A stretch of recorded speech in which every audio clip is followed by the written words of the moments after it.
write the case, you have to go strictly to the decisions being made. That's, if you don't put that in the paper, that's a go or no go for the paper, right? Well, that would be, for me, it would be, for the journals that I work in, I want the decisions clearly up front on the first page. The first page should be like a summary of the case that identifies the decisions, right? And then the rest of the case builds to it. And you'll be able to read the cloud case that we just discussed. That's one of the full cases on the Canvas site, so you can actually see how we implemented it. What we're going to do is, because they literally pull the coffee and cookies away at 3:30, what we'll do is we'll have Manish Agrawal give a brief introduction to the next case, and then we will take a break so that you can have some coffee and reinforce yourself. Then we'll come back and we'll actually have the discussion of it. And that way, we'll hit the coffee stand first before the onlookers get it. And then we'll finish up, and we'll only do like an hour late for the follow-on session. But as I say, since we're missing a 2-hour session, we'll still end early. So this is Professor Manish Agrawal, a colleague of mine and a great case writer. So thank you. Of views, good guy. Yeah, I know. You should see him flee the corridor when I start walking down. Thanks so much, Grandon. So this case is probably more representative, and my presentation is likely to be more representative than Shane's, because Shane was himself the protagonist. So he had a lot of depth and richness to his discussion because he knew the entire context. The way this case came about was slightly different. My background is that I'm an engineer by education, and in my PhD program, and generally by instinct, and the classes that I teach, I'm more technical. I teach the computer networks and the applications and security and all that kind of stuff. So when I was looking for a case to write as part of this grant, I was trying to do something that I wasn't very familiar with. I spent a little bit of time trying to figure out what that area might be, and I forget the discussion around cyber insurance. I forget how this topic came about. So I had heard about cyber insurance. I had no idea what it meant. I wanted to learn about cyber insurance for myself. So I talked to Grandon, and I asked him if it would be a good topic, and Grandon certainly, he would never say no. So he said yes, it's a good topic. So that's how we started it. And so now, if I want to write a case, you need a protagonist, and you need that protagonist facing a decision. We are at the University of South Florida. Where do you go first to find that protagonist? It turns out that universities have fairly large IT operations. I don't know if you know, but at USF, for example, the USF IT budget is something like $35 to $40 million. It's pretty substantial. It's a huge IT operation. So the USF IT is actually larger than the College of Business. It's huge. So if there is any IT, it is at a university the size of the University of South Florida, they're likely to find it. We had, the largest, when we used phones, the regular telephones, USF had the largest installation of AT&T, the AT&T house exchange east of the Mississippi and stuff like that.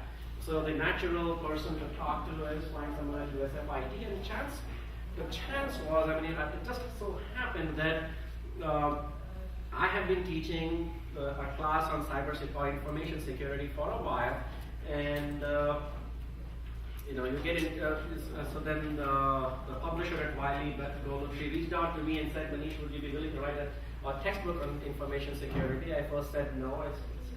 I had a textbook before, so the first textbook is very exciting because it's new, it's a new line of business and that kind of stuff, but by the time you finish that first one, you said, well, okay, fine, you've been there, done that. And then she got back to me and she said, well, I don't have anybody else to write. So it was almost like a quid pro quo, because the first textbook, I had reached out to her and I said, I'm really eager to write a book. She didn't know what kind of author I would be. She took her chance with me. So I said, well, this is my opportunity to sort of to reciprocate. So my deal with her had been that, well, this is interesting. My deal with her was that, listen, I teach information security at USF. I have my lecture notes. I'm quite happy with those notes internally because, well, if I mess up, I can defend myself, I can protect myself. But if I'm going to put stuff in a textbook which somebody else at some other institution can use, I better know what I'm doing. Because I don't want somebody. So the thing is that I don't do cybersecurity as a professional. I'm not responsible for USF's IT infrastructure. So my deal with him was I'll talk to the director for information security at USF, and if that person agreed, so that I would know that what I was talking about was relevant and I wasn't covering content that was irrelevant and stuff like that. So if that person was ready to be a co-author with me on the book, I would be willing to write the book. She said that seems reasonable. So I talked to what's his name? Alex Campbell. Yeah, so I cold emailed Alex. I didn't know him until then. I cold emailed. I said I'm a professor here and I would like to write this book. Would you be interested in co-authoring? And he was interested. He was in the same phase as I was with my first textbook. He says that sounds very interesting. And so he agreed on, and so we wrote on a textbook. He brought in another colleague of his. So we were three of us, Eric, Peters, Alex, and myself. We have a textbook on information security. So that was my association with Alex. And so when I'm writing a case, I need a subject matter expert on cyber insurance. I reached out to him and I said, well, hey Alex, I would like to write a case on information security. I pointed to the URL from NSF where they announced this award, so he knows where I'm coming from, that I don't have an illegitimate request or something like that. And so again, I would like to write a case. And his response was, sure, why not? And as a matter of fact, just last week, our CIO at USF has asked me to investigate whether at USF we should have a cyber insurance policy. Should we have cyber insurance coverage? And it was as new to him relatively as it was to me, because even he hadn't heard about cyber insurance until that time. So we chatted, we talked, we shared notes, and it just so happened that he said, well, just yesterday I have seen this webinar from the state of Montana, where the CIO of the state of Montana talked about a cyber incident in their state and how their cyber insurance had protected them. He shared the URL with me. It's in this case. If you look at the full text, I have it there. So I looked at the case, and essentially what is provided in this case is a history of insurance. So it becomes an educational resource in some sense. It's a mini lesson on insurance about how fire in London, etc., in the 1600s, got that community interested in insurance, and how that has now made London, a very important center for insurance, because that's where a lot of underwriting took place and a lot of shooting routes and all that kind of stuff. So I put a lot of history here so people know about insurance from reading this case, because a lot of our students have no idea. They know about auto insurance, they know about home insurance, not necessarily the background about insurance. And then based on that Montana case, we described the kinds of coverages that people would get for cyber insurance. And then finally, as part of the writing effort, so Grandon and I, we did active efforts to reach out to the companies that provide the coverage. So we cold emailed AIG, and that's one other company. We went to their website, there was contact us, we just clicked on it, we sent an email, and it turned out that the AIG representative for the East Coast called me back, and he was very happy to give me permission to use the exhibit that we use here as a sample policy. So we wanted to give students an introduction to the domain by giving them a sample policy about what does that insurance policy in the domain look like. So the exclusions, the definitions, the structure of the policy, and all of that, we have included that as an exhibit because we have permission from there. So that essentially is this case where we have a protagonist, and the situation described here, as you can see, this first page is exactly where things were. I do not believe USF has yet decided on a policy, so when this case is discussed, I am hoping they still haven't decided. So when hopefully Alex will join in the case when we discuss it in class, and he can tell us if there has been any progress. But what happens, just the background very quickly, state universities have this general coverage from the state, from the taxpayers of the state of Florida. So the question is, why should we even have this coverage? And if you ask me personally, I'm still not convinced about the utility of cyber insurance. But it's a new line of business. Maybe we do not know all of it yet. That's where we are.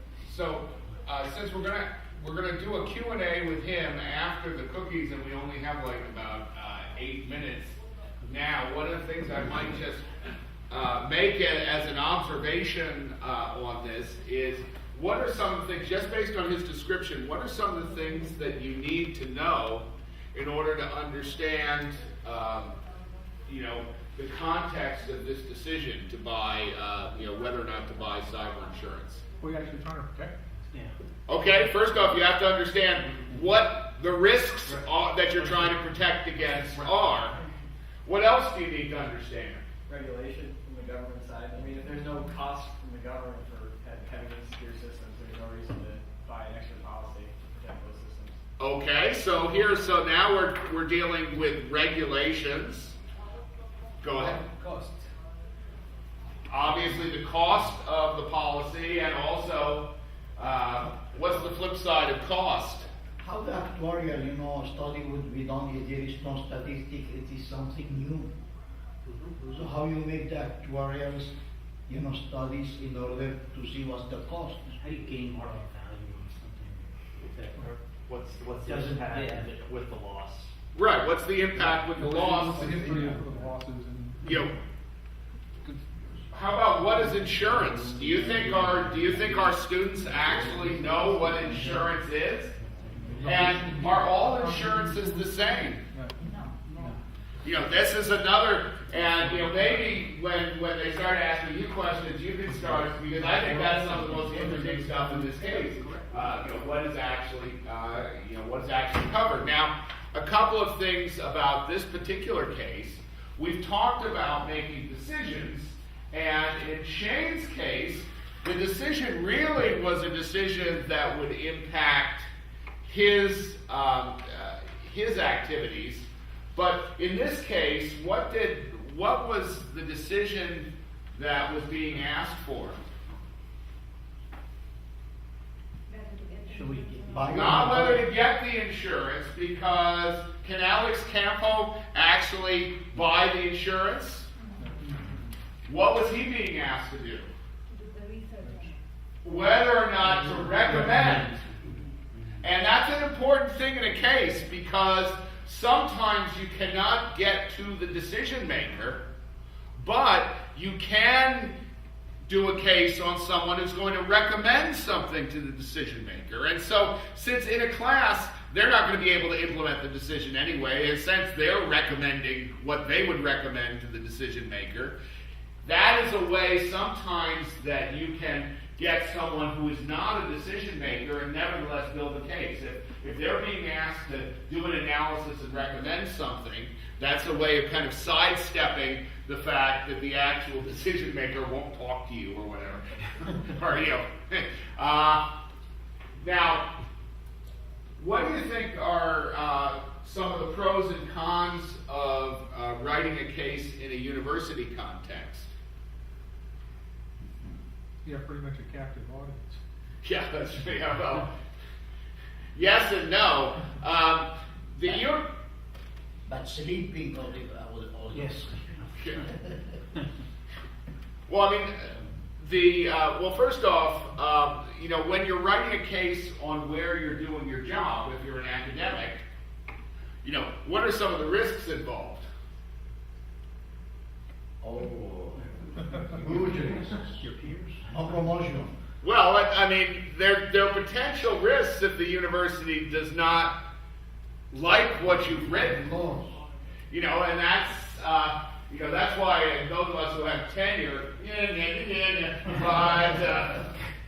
but that is, and in fact, that's tenure the way it's supposed to be used. I mean, tenure is supposed to protect you against people basically coming back and hitting you because decisions you made based upon your knowledge, are inconsistent with what they're looking for.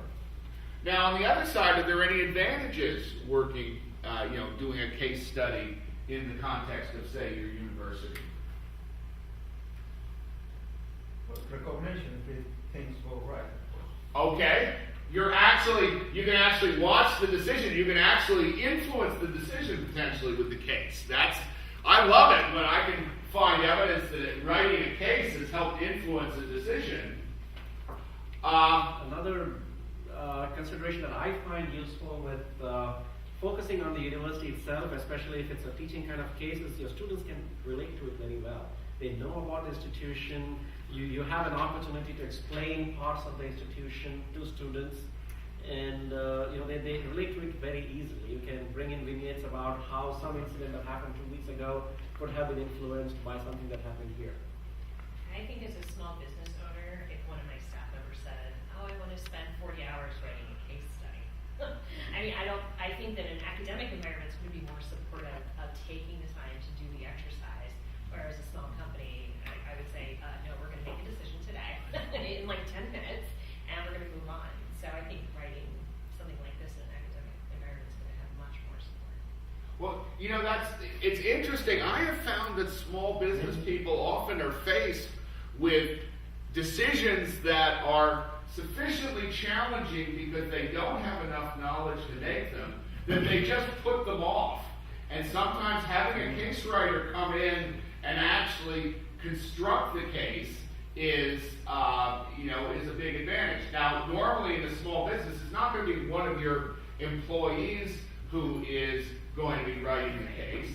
But unless your employee is a student in Matt Malarkey's class, because he makes his students go out and write cases. In fact, one of the first cases that we got in the cybersecurity grant is a case study that based upon this question of a company, ReliaQuest, that was asked by a customer to guarantee them 100% protection against cybersecurity. And that case was actually written by his students, one of whom was a employee of ReliaQuest. And actually, that is a case that's gone extremely well in the classroom.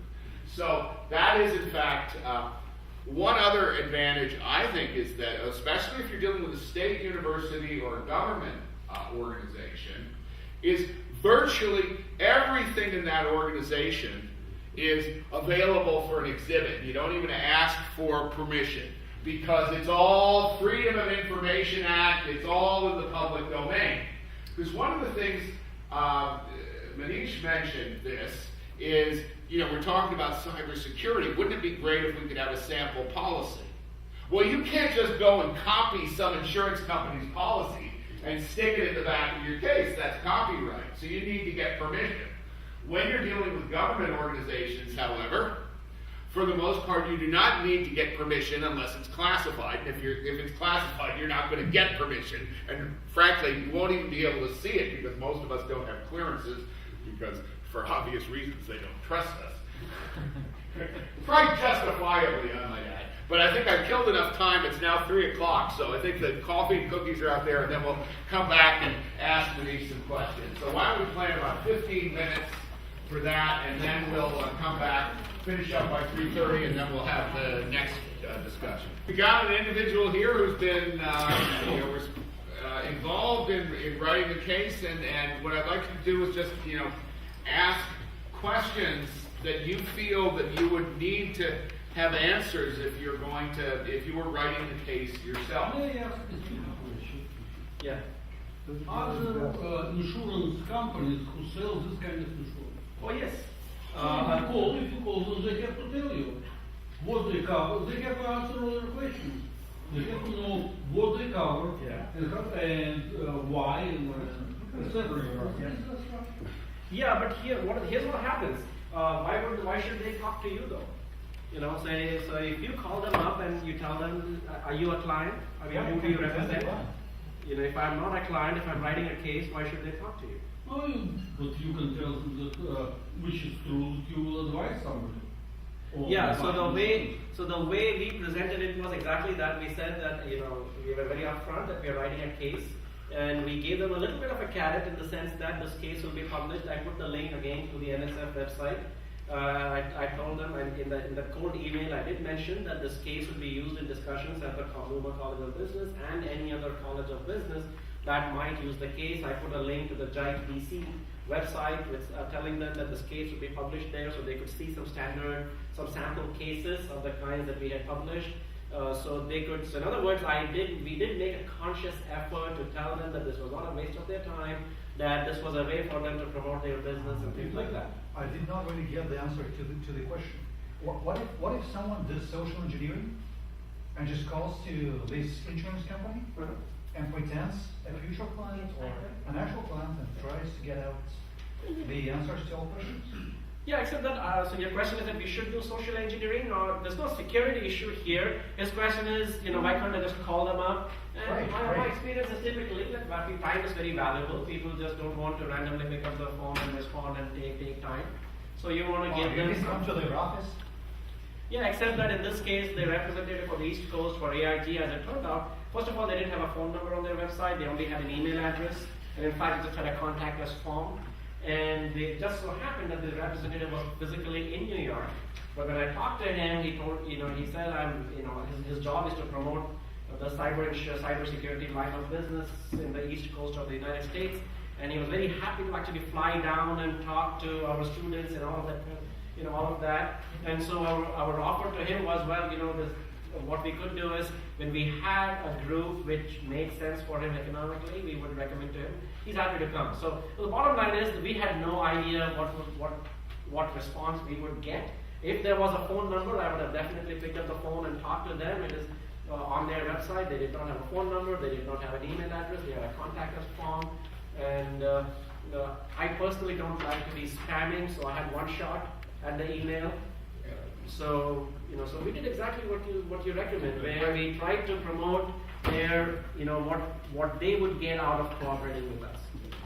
And if I could make just one other point, the last time I got my home insured, before they would quote me a price, they asked me questions that lasted almost 45 minutes. All the way down, what's the brand of your security system? What materials are your floors made of? And so forth. Now, imagine how many questions need to be asked if you're going to insure a company against cyber. And when I was in the consulting business, we typically estimated the cost of preparing a proposal was typically going to be 10 to 15% of the actual money that you expected to get from that proposal. So now, if you're calling up a cyber insurance, a company selling a cyber insurance policy, that creates a major challenge if you're actually looking for a number. But I didn't mean to interrupt the flow. No, that's fine. Just a very quick point about that estimation itself. It turns out that cyber insurance is probably one domain where you have decreasing returns to scale, meaning that larger organizations pay more per $1 million insured. Normally you have economies of scale. If your organization is larger, you get a discount. You're buying pen, paper, etc. You're buying more, it's economical, etc. for them, for them to service you, and so therefore, for each unit of item you pay less. Whereas in cybersecurity, it turns out that the standard contracts work the other way around. If you're a larger organization, you pay more per dollar of coverage. Can you guess why? Why? This is basically the end of the It's there? discussion. Okay, so It's there because the infrastructure is old, 30 years old, 10 years without maintenance. That's just... Well, that was specific to this organization, but in general, what happens is cyber insurance, as best as I know, is not an exact science. So it's not like anyone is actually coming into your infrastructure and physically looking at every single server and every single router. And even if they did, at most large organizations, I doubt if anybody even knew what was happening at every single machine. Servers come, servers grow, and so even a physical inspection wouldn't be especially useful. So what happens is as best as I have understood so far, they are still reaching to the right pricing models, etc. They are discovering it's a machine learning type process. If they ever pay out too much, they're going to revise their prices. But the basic assumption is if you're a larger organization, you have more records, you have more insurable items, you have more, if a catastrophe happens, if I'm a small business, I may lose a spreadsheet. But if I'm a large university like USF, who knows how many student records we have? Even USF is not going to be able to give you an accurate estimate of the number of records they have, the number of copies they have, and the diversity of technologies over which those records are stored. So it's a very interesting pricing kind of situation here. So, yeah, and that kind of goes to my question, is that, were you looking at business interruption insurance, were you looking at breach insurance, were you looking at operational insurance, a blanket policy to cover all of them? To your point, 'cause I put the technology as almost a red herring, is that, yeah, it's interesting, but that's really not what they're gonna be looking at. They're gonna be looking at the overall risk that's posed by using technology, regardless of the type of technology, by the organization, the types of records, the types, with Moffitt, with the engineering center, with the number of businesses, actually, with patents and other types of research operations that are bringing money into the campus.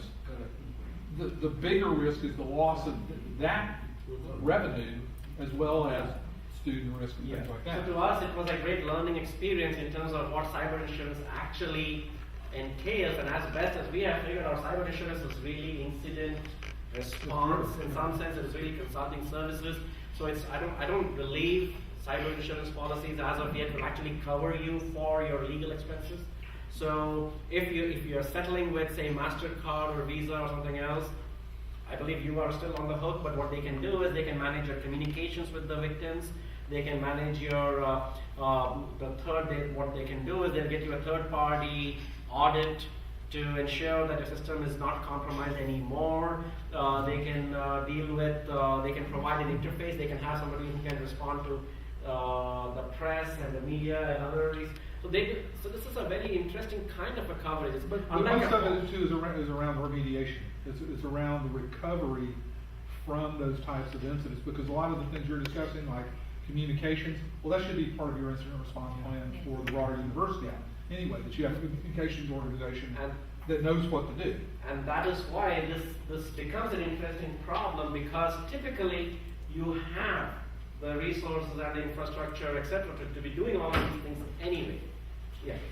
Can you give more details on what is guaranteed and what is covered? In the policy In itself? terms of different policies. Yeah, so we have a sample policy in the case. You can take a look. We have this in attachment, right? Yes, yeah, we said it, yes. So you can take a look at that's exactly why we put that exhibit in there. So if you can download it, and it provides things like incident response, the forensics, the communication with the media, etc. So they have the specific items. I forget the details of exactly what is covered, but precisely for that reason, and because we felt that students would have exactly that kind of question, that concern, and there is a value in helping students get that we actually included the sample policy as an exhibit to the case. And it has response time. Yes, it's all part of the case. Is it a fixed cost in the contract?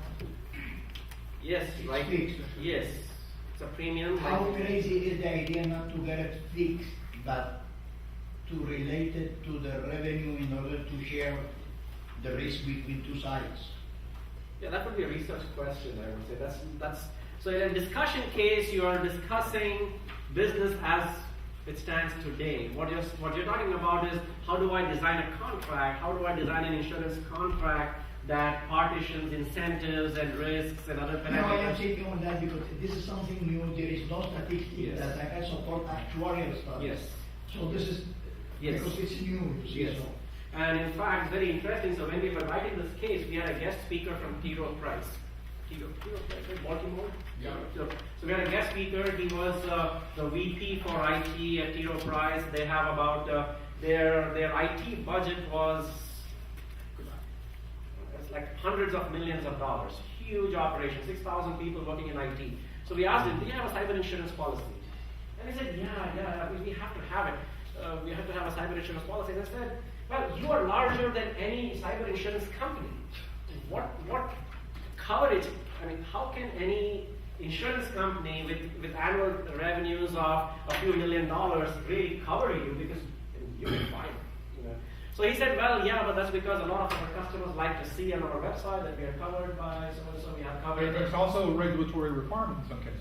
It could be. That's what he mentioned too. That some of it is far easier for us to just get coverage and put it there rather than convincing our regulators that We can self-insure and set aside reserves for that kind of. Yeah. So remediation. that's also there, and I don't know if I have put that specific comment here in the case itself somewhere, but yeah, so that makes the cyber insurance quite different from most of the insurance policies that we are aware of. So we insure our homes, for example, because if something happened to our home, it would be a $30,000, $40,000, $50,000 expense, and most of us don't have the liquidity to bring up $50,000 at a day's notice. So you need insurance coverage. Whereas here, you're really talking about expert access to expert services. And that's, I have a question. How difficult would a case be if you have all line items insurance companies going to do? As you said, there is you have information on that. To compare each line item with the in-house expertise and what would it be costing if something happened to get outside expertise and add it up and see which one is cost benefit enough. So I'm trying to see, I think you have two separate questions. One is, what happens if this business matured and everything was visible on the web? Would this case still be useful? And No, if we have line items, if this happened, Mhm. something happened with the cybersecurity in USF, Okay. and this is how the insurance company is going to Help help us, us with uh-huh. 10 things. Because we already have communications in-house, Okay. and everybody will be able to Uh-huh. do Okay. their job. Uh-huh. So you can just do the cost analysis at that level, line item by line item. Maybe. And That's basically a gap analysis, right? That's Yeah. saying what types of gaps exist between what we do Exist, and- now yes, and you can just- what the, and Exactly. that's a great way to buy insurance, is say, only cover those pieces that we actually have major Don't have, gaps. yes. For example, that may be the way that USF would go about it, is that say, we know Moffitt might have to have it because of the HIPAA requirements and patient records.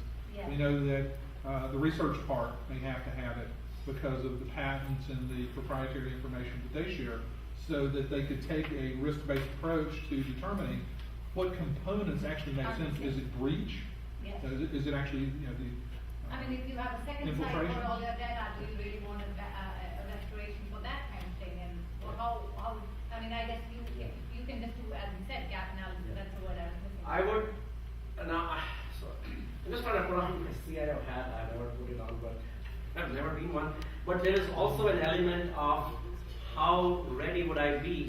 How deep am I in my organization with all of these specific capabilities at the time of a breach? But and as a university, you have specific departments to Correct. do certain things. Correct, but and- with very little redundancy.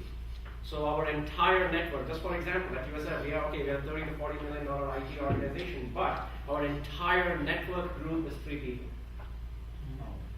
Okay. So what happens is if at the time of that breach, if one of those positions is unfilled, moose hunting in Mongolia maybe. so things like that, and at that point, it could even be that the cyber policy itself isn't. I have the policy itself, the premium itself may not be so high that it may be the equivalent of maybe 2 full-time equivalents. That the organization may judge that, well, I have assurance, I have guarantees that if a breach does happen, at 6 hours notice, I will have XYZ experts, and I will not have to discover that. I guess that's what the cost analysis is. I mean, if it's just what's the cost and it's not relevant, 2 people work, Yeah. then, I mean, even if you don't need it, it's just a redundancy. Yeah. Well, there's also a lot of uncertainty because you do not know your weaknesses in a catastrophe until a catastrophe actually happens.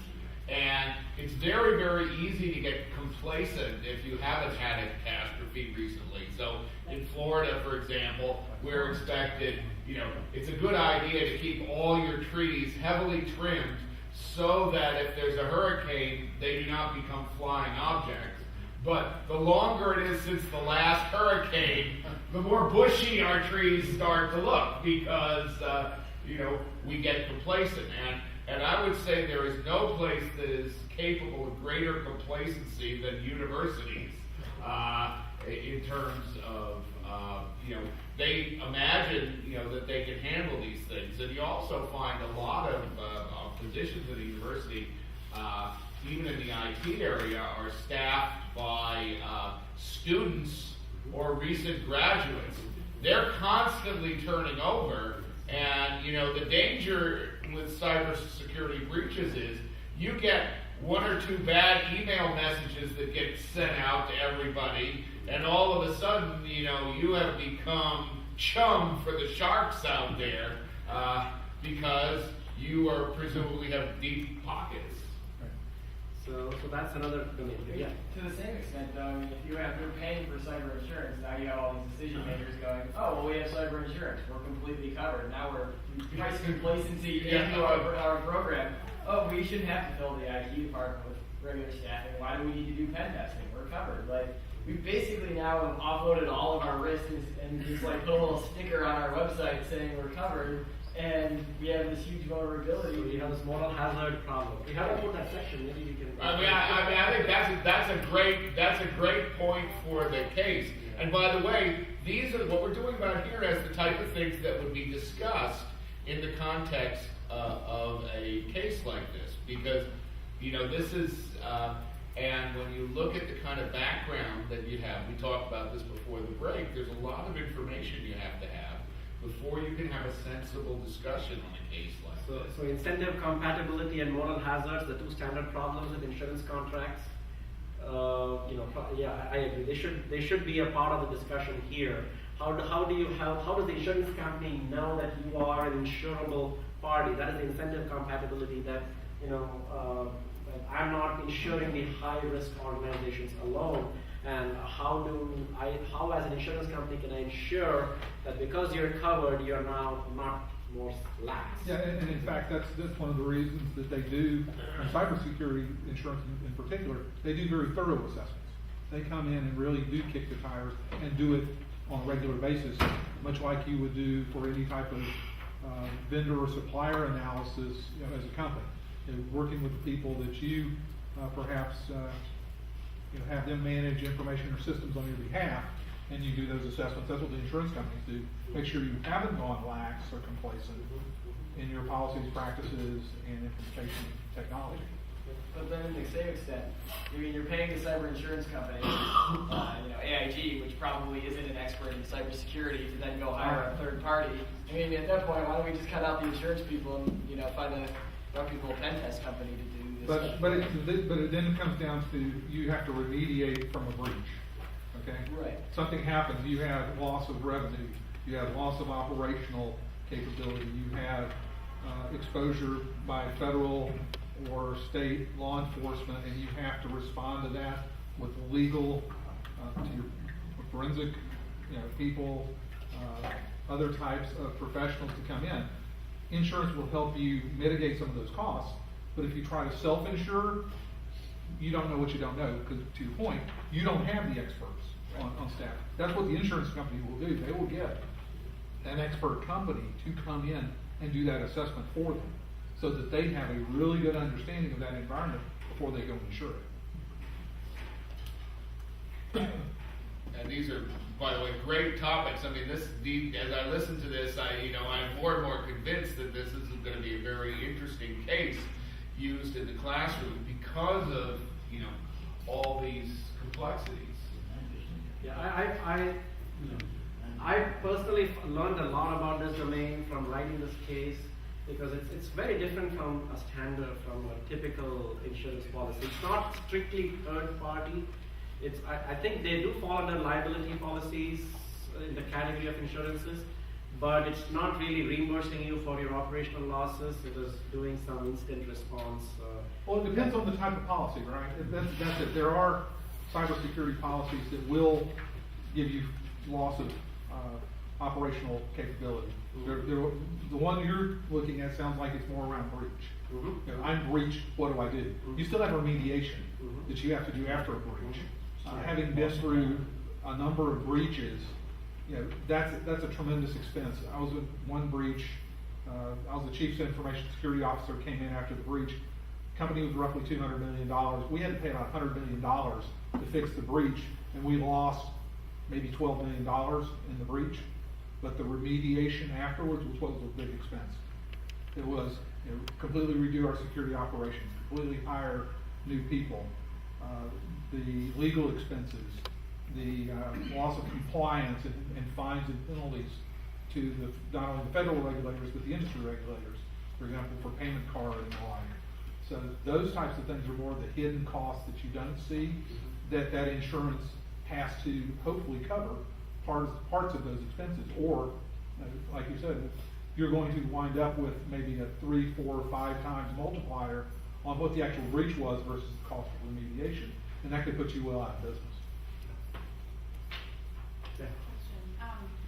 Because I don't have a background in cyber security. And doesn't like insurance to begin with. For the insurance part, are you like, I'm trying to wrap my brain around, when you're talking insurance, are you talking like they get into the system and they're getting information of students and financial information and banking Who's information they? for payments? Like for The bad guys. somebody to get, the bad guys.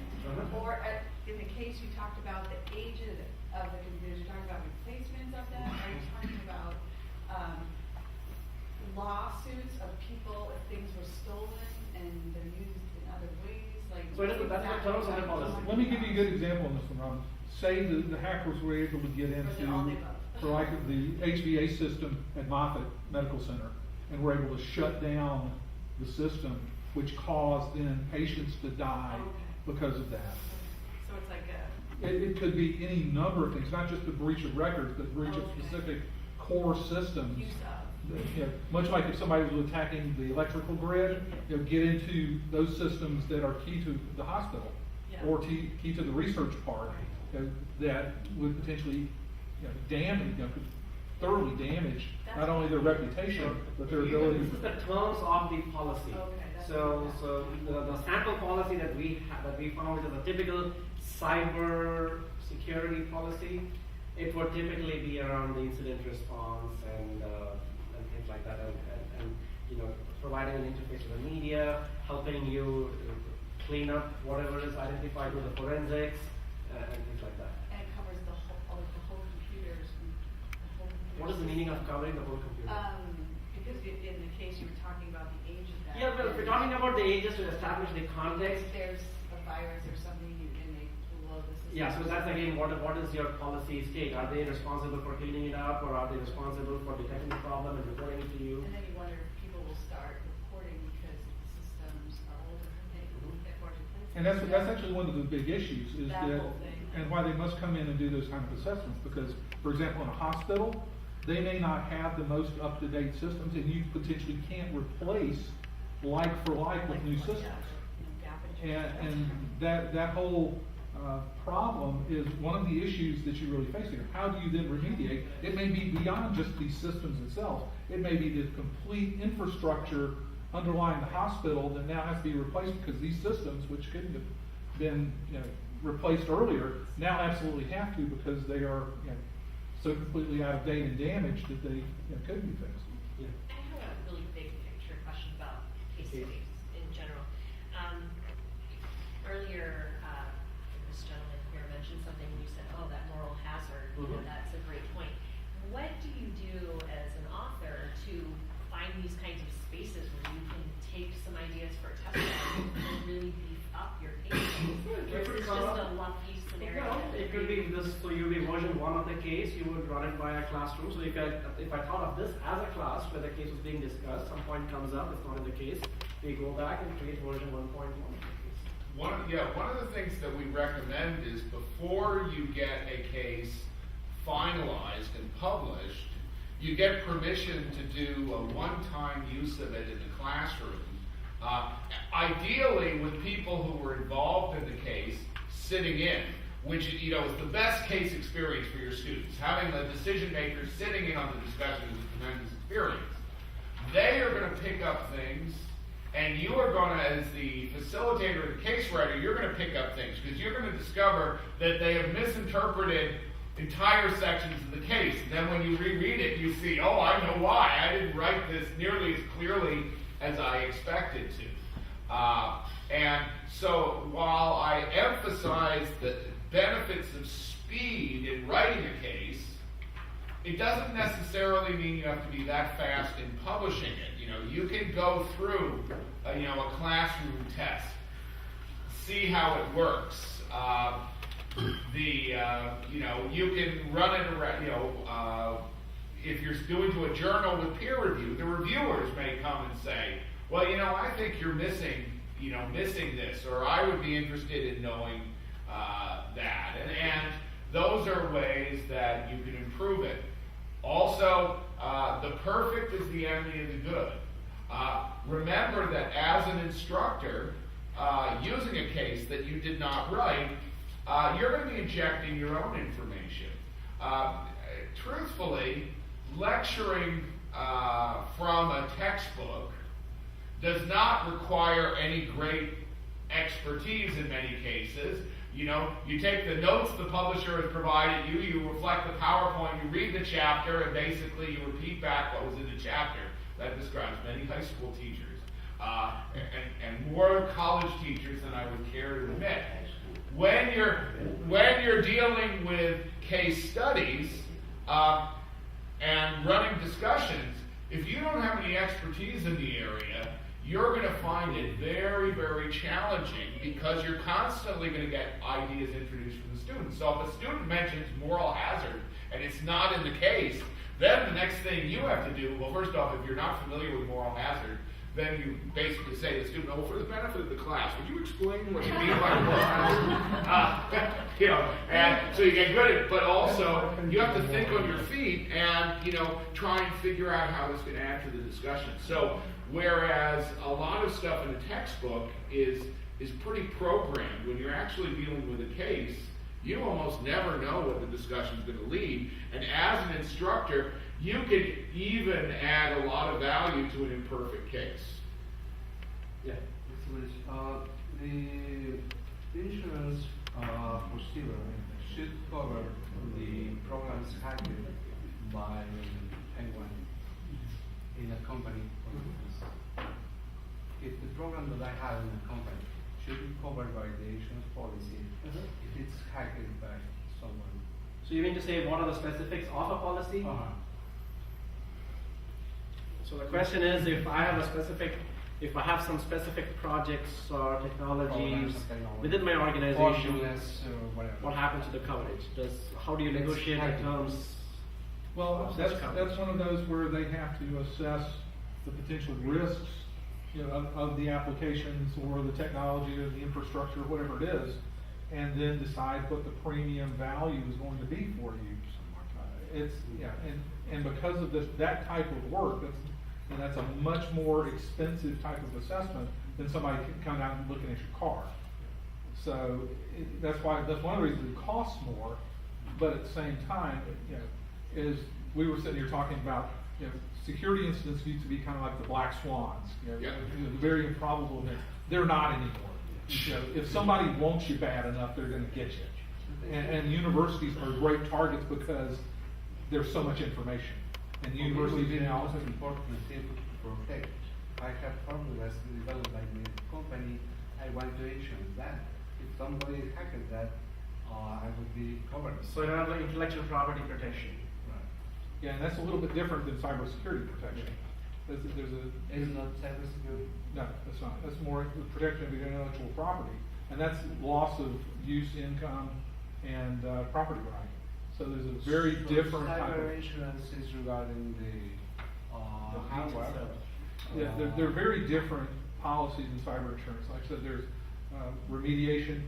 You're breached, and you get remediation assistance. There's loss of revenue. If you're breached and you're a cloud service and you provide applications across the web, you're breached and suddenly your application goes down and you can't provide that service. Obviously, your recourse is going to be through that insurance because then you're going to probably get sued by your customers for breach. So, and then there's the operational aspect of it. I lost operations for a period of time. I may have been able to recover to a disaster recovery site, but that site that was out, and maybe there's an operational expense that I had to bear, and the insurance could potentially take that. So so typically, from what I have seen, your intellectual property and other things are completely different. And they would be very difficult to price too. I have 20 patents. How do I know what the value of a patent is? That patent might actually produce revenues 5 years from now. How do I know today what the value of that patent is? Or just because it's producing revenue today, how do I know how long it will continue to produce revenues? So that's a completely different discussion than a very than this technology. Yeah, I think to this point, I wouldn't necessarily say it's completely different. I mean, patents, for instance, are publicly available. The instructions is a different protection. Nonetheless, you can have trade secrets that could be stolen by a hacker. Which means you're going to have trade secrets. Which are not exposed. So to your point, I think it depends on the policy, but there are some scenarios where I wouldn't necessarily say intellectual property is completely responsible.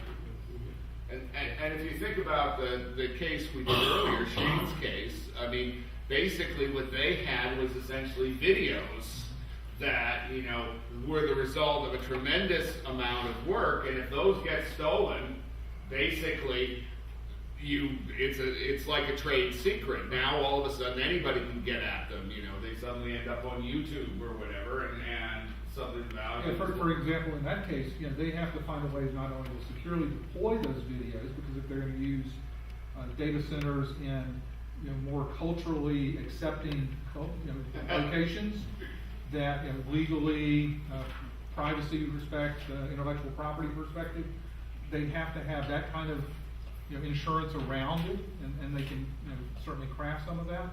But the challenge is that they then have technology issues. They may have the inability to export some of the technology that may be required for virtual reality pieces of this, if that is in fact part of the experience, you know, virtual reality goggles or whatever. There may be import-export laws against doing that, and that's a security issue as well.